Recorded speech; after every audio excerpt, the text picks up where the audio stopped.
Hi പ്രിയപ്പെട്ടവരെ, ഞാനിന്ന് നിങ്ങൾക്ക് ഒരാളെ പരിചയപ്പെടുത്തി തരാം കേട്ടോ. മറ്റാരുമല്ല, എൻ്റെ രാജകുമാരിയാണ്. ആളെ പേര് തുമ്പി എന്നാണ്. 7 മാസമായിട്ടുള്ളൂ ആൾക്ക്. ഒരാളും കൂടി ഉണ്ട്, ആൾ എണീച്ചിട്ടില്ല.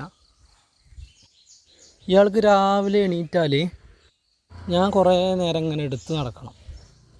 അത് കാരണം എന്താ ചോദിച്ചാൽ, ഞാൻ മക്കളോടൊപ്പം ഒരുപാട് സമയം സ്പെൻഡ് ചെയ്യാൻ ശ്രമിക്കാറുണ്ട്. പണി ഉണ്ടെങ്കിലും പരമാവധി നോക്കാറുണ്ട്. ഞാൻ എൻ്റെ 2 മക്കളെ ആയാലും, വലിയ ആൾക്ക് 6 വയസ്സായി, ഇയാൾക്ക് 7 മാസമായി. 2 പേരെ ഇതുവരെ ഒരു ദിവസം പോലും നേരിട്ട് കാണാത്ത ദിവസങ്ങളില്ല. ഇനിയിപ്പോൾ അവർ വൈഫിൻ്റെ വീട്ടിൽ പോയാലും ഞാൻ അവിടെ നിന്ന് പോയി ജസ്റ്റ് കണ്ടുപോരും. ഇല്ലെങ്കിൽ എനിക്ക് സത്യം പറഞ്ഞാൽ ഉറക്കം വരില്ല. നമ്മുടെ ജീവിതത്തിൽ ഏറ്റവും വലിയ സമ്പാദ്യം എന്ന് പറയുന്നത് നമ്മളെ മക്കളല്ലേ. പിന്നെ വലിയ ആൾ പറയുന്ന ആഗ്രഹങ്ങളൊക്കെ പരമാവധി നമ്മൾ നടത്തി കൊടുക്കാറുണ്ട്. അതെന്താണോ, വലുതായി കഴിഞ്ഞാൽ ഇവർക്ക് ചെറിയ ചെറിയ ആഗ്രഹങ്ങളൊന്നും ഉണ്ടാവില്ല.